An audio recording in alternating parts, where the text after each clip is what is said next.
올해도 우리나라 경제는 3%대 성장을 달성할 전망이지만 고용시장은 별로 나아지지 않을 것으로 보입니다.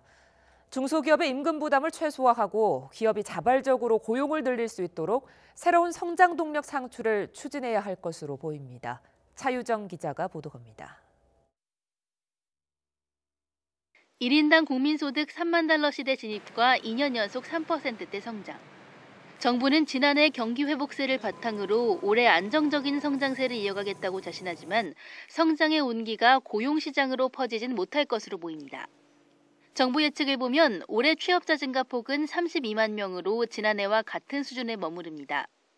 국책연구기관 KDI나 민간연구소 관측은 이보다 더 암울해 30만 명대도 못 미칠 거란 전망입니다. 정부가 공공부문 신규 채용을 늘리고 일자리 예산을 조기 집행하는 등 공공일자리 창출에 총력을 기울이고 있지만 문제는 민간 분야 일자리입니다.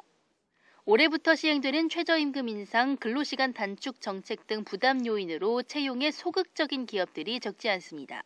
고용 비용의 상승이 예측되는 불확실성이 커지게 되면 기업의 입장에서는 청년층을 중심으로 추가적인 고용을 하지 않을 가능성이 있기 때문에 전문가들은 고용시장의 90%를 차지하고 있으면서 최저임금 인상 타격으로 위축 우려가 큰 중소기업 부담을 최소화하는 데 주력해야 한다고 조언합니다.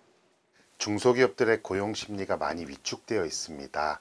중소기업의 경영활동이 지속 가능성을 갖고 일자리를 창출할 수 있도록 보조금, 조세, 규제개혁 등의 조치를 보다 과감하게 추진할 필요가 있습니다.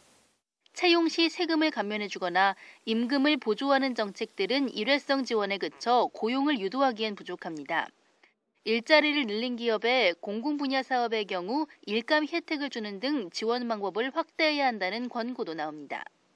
반도체 등 대표 산업들이 고도화돼 일자리를 못 만들고 있는 만큼 무엇보다 새 성장 동력을 조속히 발굴해 기업이 스스로 채용을 늘리는 환경을 만들어주는 게 근본적인 방법이라고 전문가들은 조언합니다. YTN 차유정입니다.